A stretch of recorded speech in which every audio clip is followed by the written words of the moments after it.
आज हम आप लोगों को बताएंगे कि राम का मूल वंश, राजा राम का मूल वंश क्या था। राजा राम का मूल वंश क्या था। तो आइए आज हम आपको इस पे चर्चा करके बताते हैं, और जो हमने जानकारियां जुटाई हैं उसके आधार पर आज हम आपको बताने जा रहे हैं कि राजा राम काशी की राम की बात जब आती है तो बौद्ध ग्रंथों के अनुसार राजा राम कोयली वंश के संस्थापक बताए गए हैं, और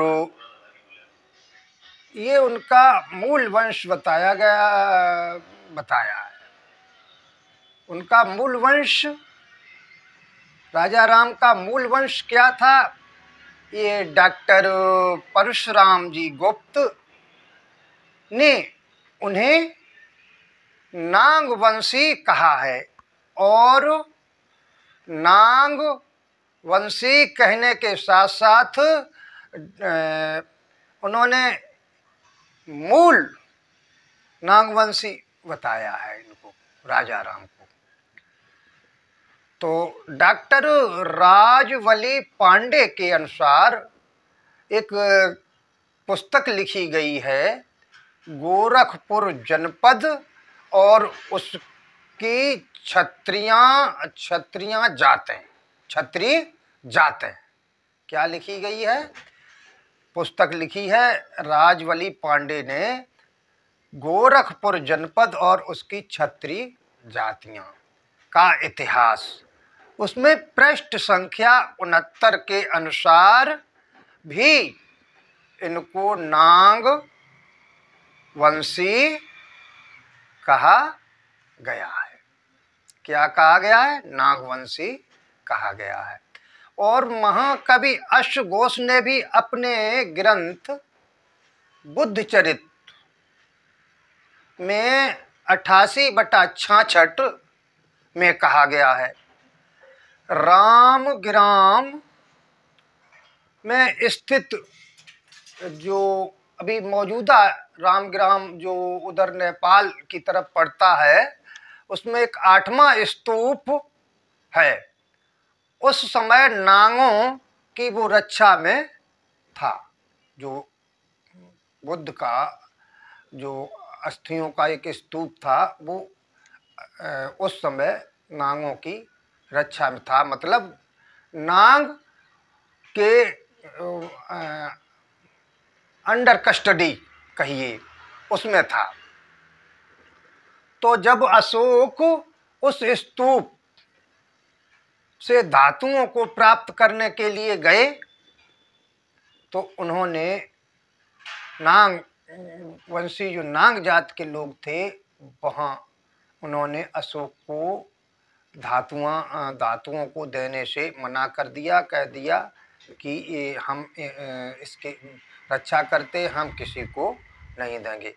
अपितु उन धातुओं को प्रति उसकी श्रद्धा और बढ़ी, और दीर्घ निकाय, एक और ग्रंथ है दीर्घ निकाय के महान परिनिर्वाण सूत्र में भी कहा गया है कि एकं च द्रोण पुरुषि वरत्तु मत्स्य रामो गामे नाग रखो महंति।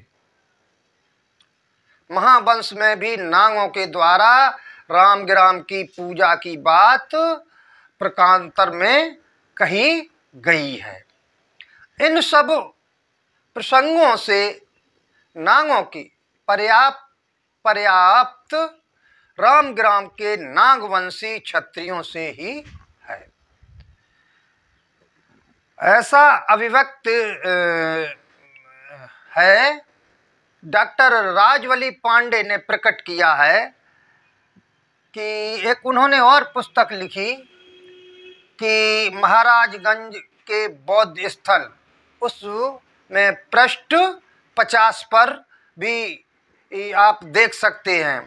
इसका भी कोई न कोई एक प्रागैतिहासिक इतिहास होगा, प्रागैतिहासिक आधार होगा। तो ये हमने आज आपको बताई राजा राम का मूल वंश क्या था। तो इसके साथ साथ ये हमारी जानकारी आपको कैसी लगी? अगर अच्छी लगी हो तो इस वीडियो को आप अन्य लोगों तक शेयर करें और लाइक करें, कमेंट करें। नमो बुद्धाय, जय भीम।